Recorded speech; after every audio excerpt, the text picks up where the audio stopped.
Is everybody ready for another terrible idea from me?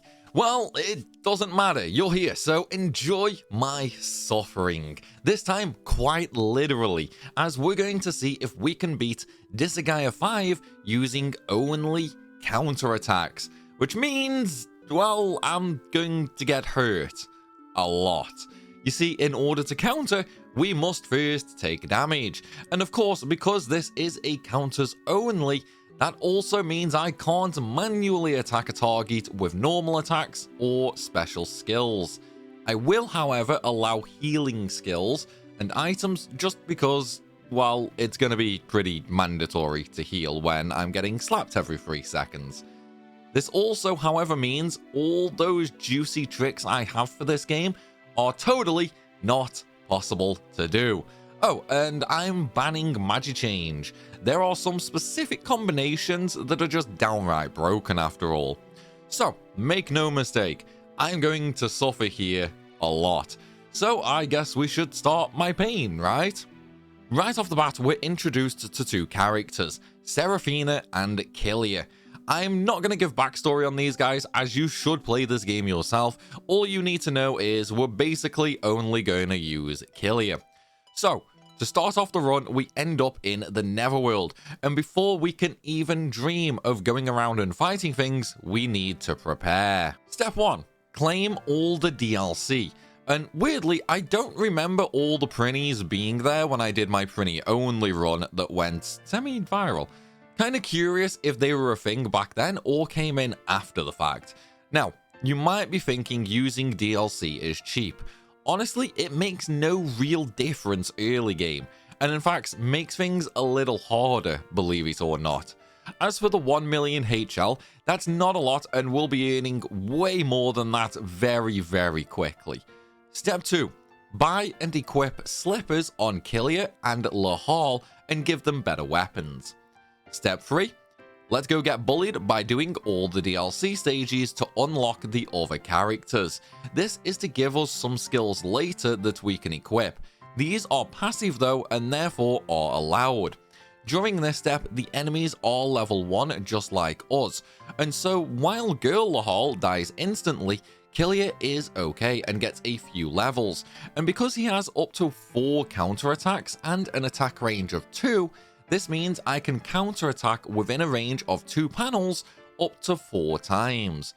But then we run into a little issue in the 3rd DLC stage. Cicely won't attack me and just keeps buffing herself every 3 turns, so we need to wait out her SP. Sadly, even when she runs out, she refuses to hit me, which means we can't do this stage. The run is off to a great start already. At this point, we all know there's going to be memes, right?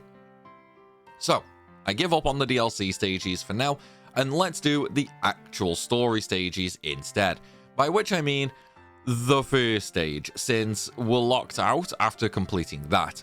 We of course have no issues defeating 4 simple level 1 fighters though. Now, we need to head to the recruiter and find Ko-Fi. He has a message for you all as well, from the sponsor of this video. Are you a fan of Pokemon? Witty humor, classic turn-based RPG combat with an expansive storyline? If the answer to any of these is yes, then you'll love Portal Fantasy, the sponsor of today's video. No longer are you stuck with each new game being worse than the last with Pokemon. In Portal Fantasy, journey across the land, capturing monsters to fight for you in classic turn-based combat, and if they're too weak for you, fuse them together to create even stronger monsters, reminiscent of the amazing Jade Cocoon. Solve puzzles as you explore the world of mysterious organizations, corrupted portals, and an ancient adversary while you learn about the darker history of the world. Not only that, but until May 7th, you can also get amazing Twitch drops to really spice up your playthrough, while also enjoying some fun streamer torture. Plus, you can also get an awesome bundle deal featuring their Koromon game as well. 2 amazing games for any fan of Pokemon. Learn more at the link down in the description. Back to the story, and this is where we get introduced to height mechanics and treasure chests. Now, obviously treasure chests can't hurt us, which means we have no way of breaking them. so we'll never actually be able to open one. As for height mechanics, this is why slippers was so important to equip. Not only do they allow us to move further each turn, they increase our jumping power, which means we can climb higher obstacles, letting us bypass having to use the throw command. Then we get to the end of the prologue stage, aka stage 1-5. This is where Red Magnus is. Here's the thing, he will attack us, but we can't kill him. So we get a little bit of luck and manage to clear the stage just as he's about to enter into attack range with us. And with that, the tutorial is complete. In stage 2, we need to be careful. We don't have enough mana to buy poison vaccine from the skill shop, an ability which makes us immune to poison. And guess what happens a lot now? Yep, poison mobs, slimes, and zombies can both poison us really easily, and it's only going to get even more common later. Not only that, this is where geo effects come into play. And of course, I can't attack them and they can't attack me, which means I can't destroy them, changing the effect. Which means, in the very first stage of Chapter 2, mobs get a 50% boost. Then we also get a lot of enjoyment on stage 2-3, where an imp decides to cast magic non-stop instead of attacking me. It only drains his SP by 2 per cast as well. So after a few turns of letting him hit me, he finally runs out and we can counter him. At this point, we're level 14. Now, both because of the kills and because the items will always give us 1/8 of a level when used, this means no matter what level I am, I can use 8 items to level up. Now, you might think that's cheap or cheesy. Here's the thing. If I level up too much, my evasion will get too high. And if I evade, I don't think I actually counter. It's been a while since I played this though, but for safety, I'm going to stay as low level as possible. But then, in the very next stage, I get poisoned and very nearly die. Using one of my precious turns, I cleanse poison with some fairy dust, essentially this game's version of a remedy, and also the only item in the game which cleanses statuses. I should probably buy more of them. And while I did nearly die, I didn't actually die. So I camped out on the yellow geotiles, which have a recovery 20% effect, and also used a few items to speed up my healing. And of course, same thing happens on stage 2-5. I get poisoned because I throw myself right into the middle of a group of zombies. I knew it was going to happen though, so I wanted to try and take all 4 out at once to save on a fairy dust usage. It works out for me, and then a few more turns for the other trash mobs before it's time for the first proper boss, a giant tentacle. Luke, I said tentacle, okay? Not this guy who shows up when you search for tentacle hentai. And now we're on to chapter 3. Also, I'm just not gonna add context to these little cutscenes that happen after every chapter.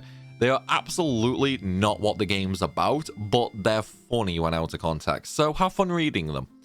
Now, in episode 3, we unlock the Assembly NPC. This is where we can spend our precious mana earned from killing things on tons of different stuff like better equipment in the shops, bribing politicians, unlocking new characters, and getting access to the cheat shop. Now Luke, that's just its name, okay? It's not actually cheating. We can just use it to modify the game a little. Okay, that sounds like cheating. But no, we can lower the amount of money we get in exchange for more EXP, or lower the amount of skill EXP for more normal EXP, etc. Or we can make enemies harder. It's like a config menu, basically. Just a shame it took 3 attempts to get it to pass with a 53% success rate. Now, Chapter 3. This is where we absolutely 100% need poison vaccine, so I go by that and equip it as these stages are full of giant ponds of poison. It's like eating Taco Bell and then having a 6-hour road trip with no bathroom breaks.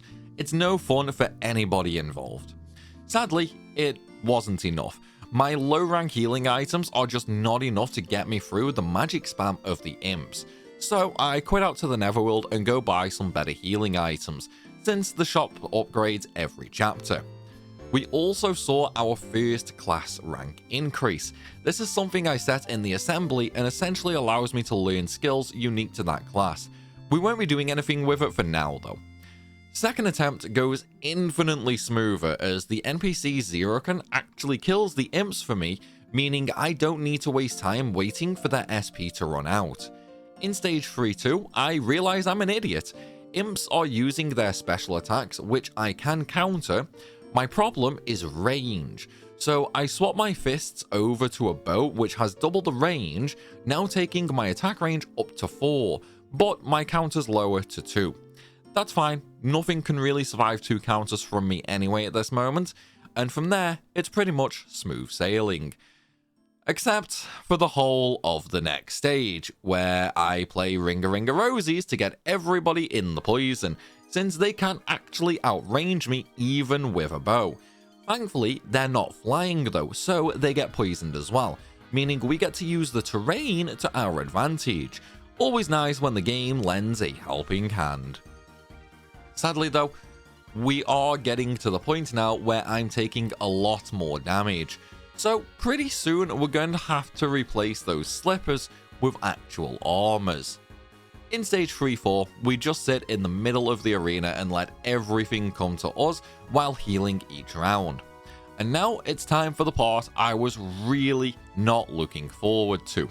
In order to get into stage 3-5, we need to get a level 10 item from the item world, essentially a minigame with tons of different geo effects and vastly different level ranges.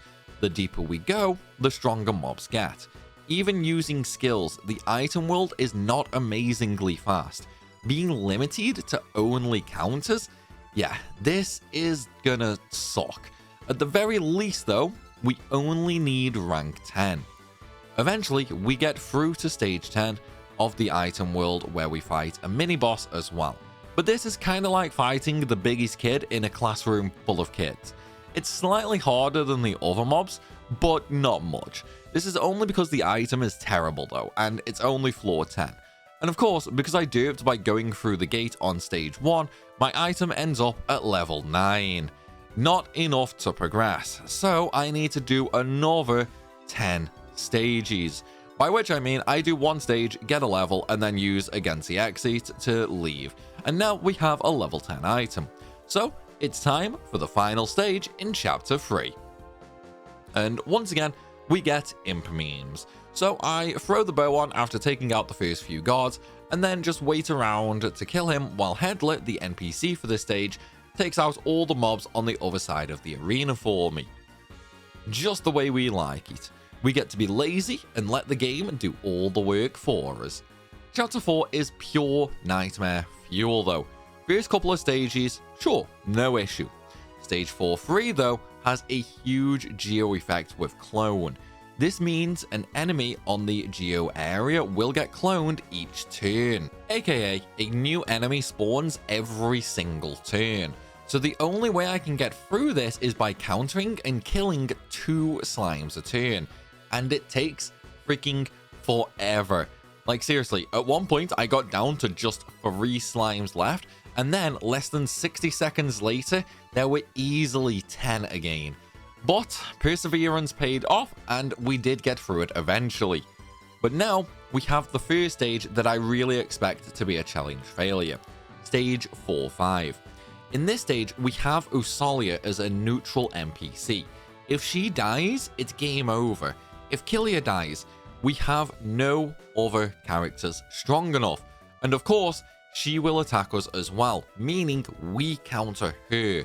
This means we can't actually just rush headlong into this fight, and we're going to need strategy, sadly. I know, I like just bashing my head into walls as well, but this stage is going to take brains instead of brawn. Now thankfully, Usalia can't kill me that quickly, and she survives a few of my counters. So what's the play? Well, if anything attacks me, I'll happily counter it. But if Usalia attacks me, sure, I'll let it happen as well. I'm not even mad all the enemies are attacking her either. Why? Because we can just throw healing items at her. And that's exactly how I got through this stage. I just rotated healing items between her and Killia, keeping both alive until me and her countered all the enemies to death. Pretty big brain, right? And with that though, we have completed chapter 4. So now we get to move on to Chapter 5. At this point as well, because of leveling the class proficiency of the martial artist, we can learn some of its evilties. Now, the main one being Retribution, which for 3 evilty slots increases our counters by 2. This means we can have a counter chain of 4 per mob now. I also get Vaccine to give me 50% protection against all statuses, and replace my poison immunity with Mana Lover to get an extra 50% mana from fights. Stage 5-1 is our usual straightforward rush into everything strategy, although all the mobs are long range, so it takes us a little bit of time to get into position for them to all attack us. As you can see though, things are really starting to hurt now, and I'm having to heal a lot more. Just like in Stage 5-2, basically everything here can poison me, since I'm no longer completely immune to it. Guess what happens? And look at all the mobs here. I spend pretty much the entire fight just throwing takoyaki at myself to heal. Probably gonna have to buy a bunch more soon. Stage 5-3 really shows off how important shoes are though. Aside from the fact I nearly got one-shot and poisoned at the very start of the stage, this level has 2 giant walls in it. Now, normally, you'd have to spend ages throwing blocks to create stairs to get up each level. We don't have time for that. So, with our shoes equipped, our jump ability is a high enough level that we can just Spider-Man our way up the wall like it's not even there. It sure as hell beats where some characters can't even step over a little stone or branch in games, right? In Stage 5-4 though, I was pretty damn lucky if I'm completely honest. I only just had enough healing items to get me through the stage. And yes, more zombies and slimes mean I of course got poisoned again. There were some very close calls as well, with my HP at one point dropping all the way down to just 166, and then again dropping down to just over 200, and both of those attacks were not crits. This means if either of them were, I'd be pushing up daisies, but hey, RNG was on my side for once. So, after raiding our bank balance for a few more healing items, we're ready for the last stage in Chapter 5. And with our extra healing items, actually goes pretty smoothly. Mostly I did drop low quite often, which is really not ideal, but not much we can do about that sadly. At least we didn't die. What I will say is, I'm glad I'm skipping cutscenes, because the stage is actually really freaking sad, which is really rare for a Disgaea game normally. It's all humor, but this time, they really stab you with the feels. No spoilers though for those who haven't played. But hey, Chapter 6 now, and this is probably where I'm gonna start to get slaughtered. At least we unlock the Chara world here, and this is going to let us buff our character's base abilities like extra movement, jump power, critical chance, and amount of counters. So, of course, I'm going to ignore it for now. I stock up on the new healing items and head into stage 6-1, and this is where I start using my stat shards. Items that can randomly drop after killing an enemy in revenge mode, which gives me a tiny increase in stats. I could combine them to make it much faster, but the main reason I'm using them here is to try and get a few levels, since I'm taking a lot of damage very quickly now, since we're ignoring so many game features. And then, to make matters worse, Izuna, the boss for this stage, has long range magic, which outranges my bow. So we need to close the gap and wait for her to use special skills on me instead, which have a shorter range and in turn allow me to fire back at her. As for stage 6-2, well, this is where I'll let everybody else be the judge of if this run is failed or not. While I technically didn't ban the throw command and it doesn't damage any mobs or anything like that, we did have to lift and throw the no entry geo symbol so that we could actually progress through the stage. I did however leave all other geo symbols in place. Me personally, I don't count this as a fail since we didn't break any rules and didn't change the geo symbols to benefit us in any way. So 6-3, nothing fun or special happened, and in 6-4 the only notable thing that happened was the boss took quite a few hits to actually kill. As for the final boss for this stage in 6-5, Well, I actually changed my weapon back from the bow to the fist. Why? The boss has minus 30 resistance to fists, which means when we counter him, instead of doing a measly 500 to 600 damage like usual, we're actually doing well over 1000, which is super nice considering the boss has a huge 14,000 HP. But taking advantage of his weakness like this means it obviously went pretty smooth. So, chapter 7. And it's also about time I clear out my inventory of all the useless items. So, I head straight to the shop to sell them off. As for the stages though, honestly, nothing really exciting happened, other than me getting absolutely destroyed on the very first stage. Anyway, like seriously, I got absolutely annihilated before I even killed a single enemy. Second attempt, I leave the fist on though, as then I deal like twice the damage I do with a bow, and it proved to help a lot, as it actually let us get some kills, lowering the amount of damage we take from each mob.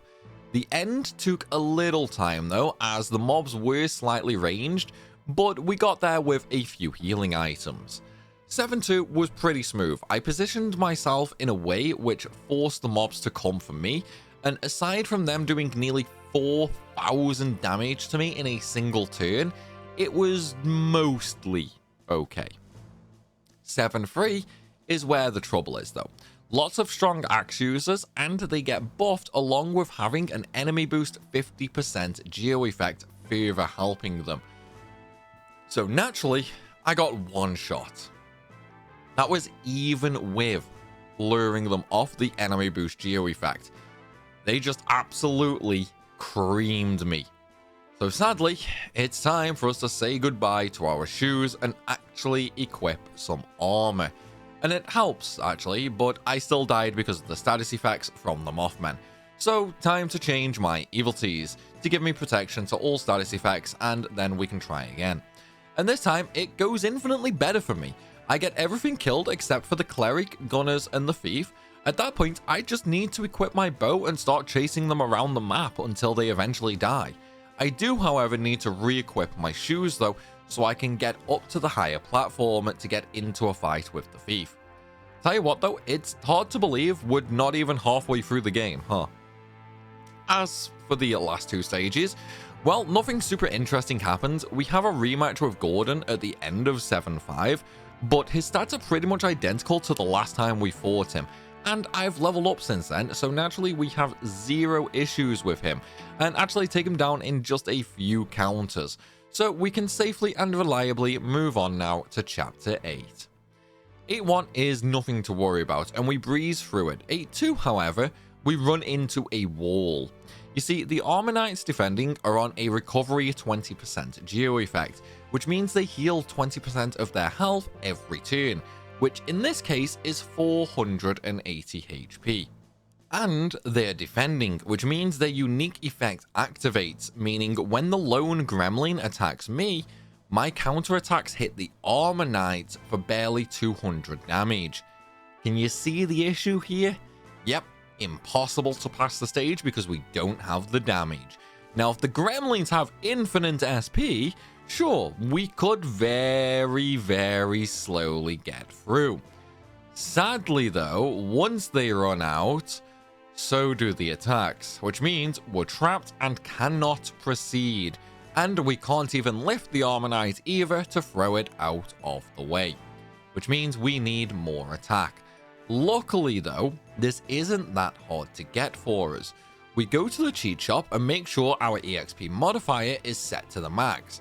Then we grab some healing items from the shop, just cheap ones, and go to stage 2-1. Move over to the yellow geo effect, which increases our EXP by 50% again. And remember earlier on when I said every 8 items is a guaranteed level? Well, the EXP is also increased now. So instead of every 8 items, every 2 items is a level. Granted, we could also just fight mobs and slowly increase our level through the cheat shop, but right now this is a little bit faster. For now anyway. Pretty soon we'll get a way faster method. Well, I think we will. I have no idea if we'd actually be able to use that method or not with counter only. Once I get to level 150, I go and finish the stage. This should allow us to do enough damage to get past the recovery geo effect and the defending of the armor knights. So let's go see, shall we?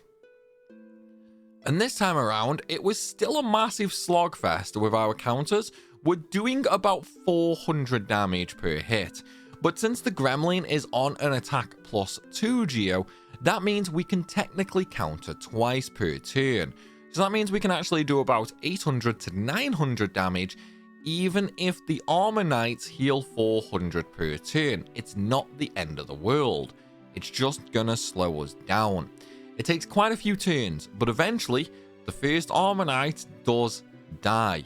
And so this means the imp can chase up to us, and now we no longer need to worry about his SP running out, as he can attack me normally as well. So I swap over to a fist weapon to take advantage of the imp's weakness so we can deal that little bit more damage. Although thinking about it now, I don't think it actually matters, as I'm pretty sure the resistance that matters is actually the armor knights. But hey, after about 40 turns, the armor knights are gone. And so we can just slowly make our way through to the end of the stage and then chase the mage all the way back to the start of the stage before we manage to get it into countering range. And then we get to head all the way back to the other end of the map a third time to finish the stage off.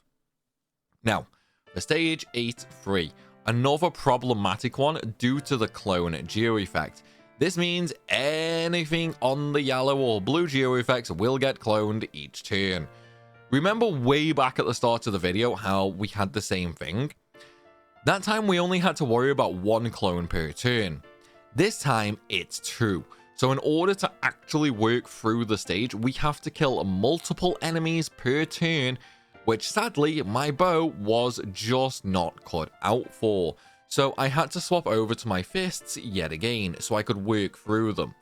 Then it was a case of trying to slowly navigate my way through the zone, forcing the succubuses off the geo symbols so they wouldn't clone anymore. Likewise, the one lone status that I didn't protect myself to is also here in this stage, Charm. Charm is one of those status effects that can be very annoying or very dangerous. Although I suppose technically it's more of a combination of both. It basically means we can't control our characters at all for a few turns, and he randomly moves about entirely on his own. Once I was hit by that, I did start taking quite a bit of damage. Thankfully though, I survived, albeit barely. And so the chocolate spam came out again to just try and stay alive. At this point though, I wasn't being attacked by too many units at once, so we could slowly top up our HP and continue on until we finished the stage. 8-4 is a nice relaxing one compared to the previous few stages, though it just has a warp mechanic where we slowly move between the platforms, taking things out as we go. Nothing complicated, nothing difficult, and thankfully nothing strenuous. So we get to move on to the final stage for this chapter, 8-5. And guess what? Our lovely friend Gordon shows up for a third time. So I'm pretty sure you can all imagine what happens here. We equip the fist and let him go to town. While he did have a small stat increase, it really wasn't much of one, so by taking advantage of his insane weakness, we crushed him pretty effortlessly. And you know what that means? Chapter 9, baby. We are now officially past the 50% marker, but this is also where we get a head-first introduction to movement-based skills and the wrestler mob, who can pick me up and throw me around. Likewise, all the other units on the map have skills which can move my character as well. On the bright side, I didn't have to move after the first few turns, but as a negative, it does mean I can't fully counter everything in range each turn, especially if they move me into a corner. Ultimately though, it's thankfully not as difficult of a stage as it was when I did my Prinny only run. Silver linings, right guys? As for the rest of the stages, they pretty much all go the same way, at least until we get to stage 9-5, where we have a boss who is only level 50, but has just as much HP as we do, along with an absolute boatload of enemies. At one point, we ended up literally just one hit away from death. So I started to spam chocolate all over again until we had just the boss left. At which point, I topped up my HP a little bit and just watched him slowly get countered into oblivion. And with that, Chapter 9 is done. And now we're going to increase the shop's quality of items again at the assembly, and then absolutely get some better healing items. God knows we need them right now, as chocolates are just not really cutting it anymore. I buy 40 flans and 40 eclairs. The reason I went for both is simply due to the fact that we aren't going to need eclairs the entire time. Flans will do enough for us most of the time, and then eclairs will be our item of choice when things start to go really horribly. Stage 10-1 puts us against an absolute boatload of zombie type mobs, but thanks to poison immunity, we don't have to really worry about much here, other than the sheer amount of them. So I slowly make my way up the stage to get to the ones at the back, which as you can see is a very slow process because of the amount of mobs. If you're curious, by the way, there are 40 enemies on this stage, so yeah, it takes a little bit of time. And then towards the end, I have to swap to my bow due to lack of range for the snake type mobs. The next couple of stages was just more of the same thing really, only it's starting to take a lot longer due to mobs getting quite a bit of HP now. The average mob has over 3000 HP, which means it takes us at least 2 hits for every mob. And that's only if we counter. Things change with the boss of this chapter though, Margarita, the queen of zombies. Aside from the fact multiple keep spawning, she can charm us with little effort that we can protect ourselves to. What we can't protect ourselves from is the death she gave us. With the maid there using Trick Light on her, this means she gets 2 turns instead of just 1. AKA, she does double damage to me, and her attacks freaking hurt. When she actually killed me, I still had over 10,000 HP, and yet I still died.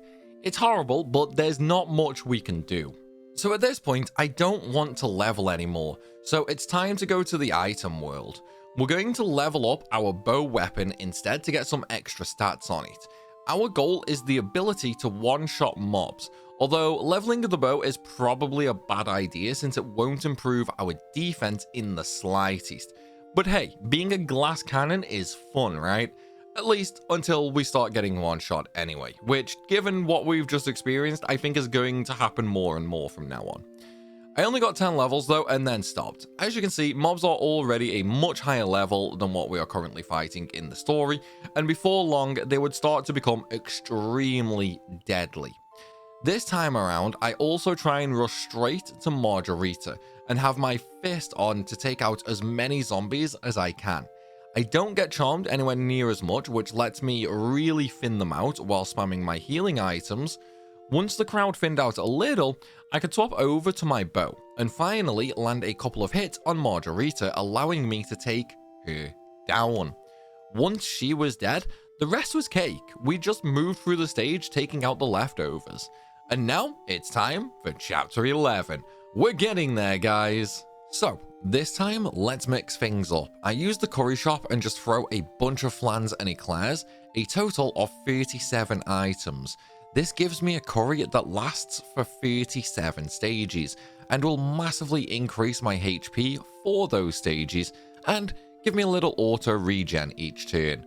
At least, that's what I remember anyway, but I only got the effect for one stage for some reason. I also forgot to throw in 100 thimbles, the basic fist item you can buy from the shop, and throwing 100 of them into the curry would also give you 100% critical hit rate, even outside of revenge mode. Would have been nice, but oh well, what can we do? As for stage 11-1, this was actually an extremely easy stage given we're only up against maid type mobs with bows. It was a little slow because they outranged me, but other than that we had absolutely zero difficulty. In stage 11-2 and 11-3, I had to contend with the mobs throwing bombs at me. Not exactly nice of them, is it? But at least in 11-3, that actually massively helped me as it killed 2 enemies for me, and allowed me to basically ignore the entire middle section of the map. Always nice to get a little time saver like that. 11-4 was a huge game of Ringa Rosies with just a bunch of maids again, and then on 11-5 we have a rematch with Margarita. And at this point, since we already know the strategy for how we did it the first time, we can just reuse the same tactics and get through the stage while spamming some healing items. Eclairs are still pretty good right now, as they're roughly about 1/5 of my total HP, so not too bad. And I also changed my abilities around, so now I'm fully immune to all status effects, so no dealing with charm, which made a huge difference. And can I just say, this is by far my favorite end of a chapter cutscene. I think Stalker Seraphina is just absolutely the best. And now, it's of course time for chapter 12, the bomb chapter. And by that I mean every turn in these stages I get dealt a random amount of damage that there is no way to avoid, other than changing the Netherworld effect. But that benefits me, so I'm not going to do it. Thankfully, it's a low amount of damage anyway, about 5% of my HP, so I can heal through it, which is of course how I get through 12-1. And as a bonus, those hits on me also damage enemies, which does help this go a little faster. But sadly, once we get to stage 12-2, it doesn't matter. I just can't heal enough to help me survive the damage and the dragons, a new mob type which is actually insanely strong. I get taken out in just 3 turns of being near them. So that means I need another grind. I either need better, stronger gear or more levels. Now, speed-wise, it's easier for me to get levels, so that's the choice I'm going to make this time. And we're going to do it a different way to earlier since we're a bit stronger now.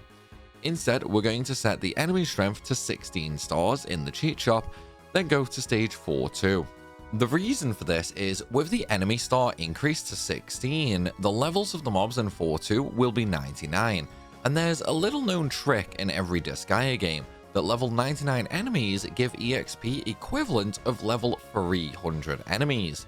No idea why it's a thing in every game, but hey, at this point with so many releases, it has to be a feature and not a bug. Not only will this get us a nice chunk of levels, it will also be an insanely massive boost to money and mana, which is always a bonus. So, let's try again at level 500, which should be enough to where we don't need to worry about the mobs in chapter 12. Sadly, I'm an idiot and I forgot to turn the enemy strength down, so the mobs are now a casual level 300 and nearly one-shot me. Also, since the damage per turn is based on my max HP, that has gone way up now, dealing around 5,000 damage per turn to me. The rest of the stages in chapter 12, after lowering the enemy difficulty back to 0 stars again, went incredibly smooth. They can't deal damage to me because my defense currently, and I get to mostly 1 or 2 shot things with the bow. So we had a nice smooth ride until 12-5, where the boss is just a giant HP sponge. And then we even have to replay the entire stage because Killia turns into Tyrant Overlord Killia. This is his revenge mode transformation, which we now unlock and are forced to use in this fight. It doubles his stats pretty much and allows him to act and move multiple times per turn, something we can't even benefit from in this run. The stage took a while since my attack range went down to just 1, but that's kinda it. Also, from this moment forth, we actually won't use revenge mode because I just don't bother with it except for Usalia. Hers is nice and I'm sure D5 fans will know exactly what I mean. So, chapter 13, and I hate this chapter because it gives me PTSD flashbacks to hunting for the item duplicator in the item world. Again, D5 players will know my pain and misery. This whole chapter is super straightforward though and full of easy mobs. It's just every stage is a game of playing cat and mouse until I find that one tile that lets me counter mobs due to their massive range. The boss for this chapter is Gordon again, and this time we're forced into another transformation with Killia, but this is his revenge mode that he's in complete control of, so we thankfully get to keep our bow, which also helps a lot. And since we've already fought Gordon 4 to 5 times now, I'm sure you all know without me explaining just how this fight went on. So, let's move on to chapter 14. And remember those stages we took damage every turn? Well, they return. Kinda. This time around, each turn we get targeted by a giant laser, and so have to dodge that or we take a giant beam to the face. And then a nice little Prinny only stage on 14-3. Boy, do I love murdering Prinnies. Sorry, dudes. We did hit a massive problem though on stage 14-4. I just cannot kill the wrestlers who keep grabbing me and in turn getting lifted up and held so the laser hits me for over 50% of my health. And the best healing item I can get currently only heals me by 5,000, which is nowhere near enough. Which means my massive HP pool is now a massive detriment, which I can't really get rid of that easily. So, what do we need? Well, this isn't a solo character run, so let's make some extra characters. We can create characters which start at a level of 80% of my maximum level. This means we can make characters over level 400 right off the bat, which is exactly what I do. Then we outfit them with store weapons and head back for revenge. And just like that, after 5 minutes, we get through the stage. The gunners at the end though were quite agile, and so I have to use 3 units at a time to trap them in the ends of the stage, just so I could keep them in range for counterattacks. And now we can retire those few units and go back to just using Killia, because that's how I roll on Disgaea. Plus, it's time for the final stage of the chapter, 14-5. And since this has no boss and just a bunch of mobs in a small area, I break my own personal rule and bring out a few of my other fighters as well, just to speed this up a little bit more. Needless to say, a bunch of regular mobs stood no chance at all. And now, we're down to the final 2 chapters. Let's go. Chapter 15 and these stages have a mix of tricks they like to use. Like how on 15-2, I had to bring more units out simply due to the fact more kept spawning in every turn. And unlike the other stages with mob spawners, these respawns can go forever, so we can't actually just wait it out sadly. And then on 15-3, we have yet another rematch with Margarita. Look, this guy liked to reuse bosses, okay? And just like all the other rematches, this went smoothly. In fact, so smoothly, I never even noticed when she died, as the hardest part of this stage was chasing down the bloody maids at the end of the stage and getting them trapped in a corner so that they couldn't run away anymore. 15-4, however, was a giant mess. It's another one with infinite spawns, and chasing them down was proving to be an absolute nightmare. There was also a lone gunner who just kept surviving turn after turn after turn with Killia, locking him into a corner. Honestly, this stage took a lot longer than I expected it would do.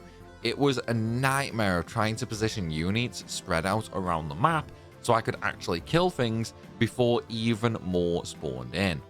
But at least we're now on to stage 15-5. And guess what? It's another boss rematch with everybody's most loved boss, Gordon. Again, yes. He has a couple of new tricks though, like only letting me move 1 tile when I'm close to him, and he has some stronger monsters with him, but outside of that, yeah, nothing special in the slightest other than more HP. But now here we are, chapter 16, and if I'm remembering correctly, this is the final chapter. So let's skip to 16-4, shall we, since the first 3 stages are literally nothing new, special, or interesting. 16-3 did have Margarita again though. This time on 16-4, we're up against the big bad Void Dark, the super bad guy, so it feels fitting to have this be at Killia only, given the relationship between the two. Wanna know more? Play the damn game. It's good, trust me bro. But I soon change my mind on the Killia only rule when I see just how slow this is going. Like, it's maddeningly slow. But maybe that's just because I'm used to the usual endgame of Disgaea, which is kill or be killed in 1 hit, pretty much.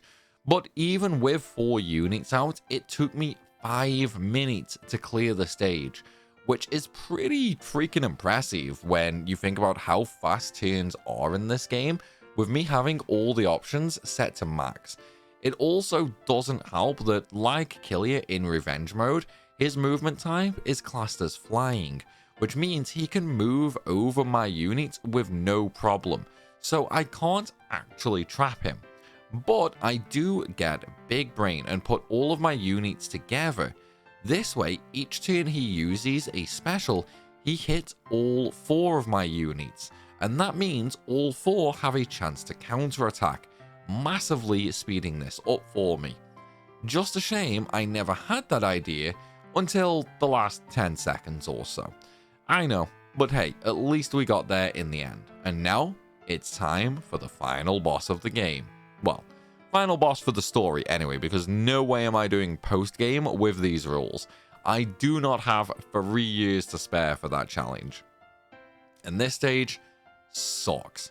Not only does the final boss have an absolute boatload of HP, but also a few add-on mobs, but they aren't that strong, just a tiny bit time consuming. As for the boss itself, we basically try and trap her, but once again, it's a flying type mob, so we can't really do that sadly, which means we had to group up to try and get all 4 counters going. But even then, this was a huge slog, and there's nothing really we can do about it to speed things up a little. So, after waiting around for ages, we end up with an anticlimactic final boss, as it can't actually damage us due to our levels from earlier. But realistically, I think anybody who has played Disgaea games before knew this would be the outcome. As for me, it's been quite a few years since I last played Disgaea 5, so I was really unsure as if we could actually do it, mainly because of geo effects. And while we did have that one stage earlier where we were forced to lift and throw the geo symbol, that was the only one. Other than that, all the damage we inflicted came from counters, but you can be the judge with this. Was it a success or not? But if you enjoyed this video, why not check out my Prinny only challenge for Disgaea 5, where things went massively different. And hey, if you did enjoy it, then I think I've earned a like and a comment, right? Heck, maybe you'll love me enough to even take a look at my Linktree page, where you can find all of my socials, Discord, and Ko-Fi page, for those who want early access to all of my videos. Until next time though everybody, thanks for watching, and I'll see you soon.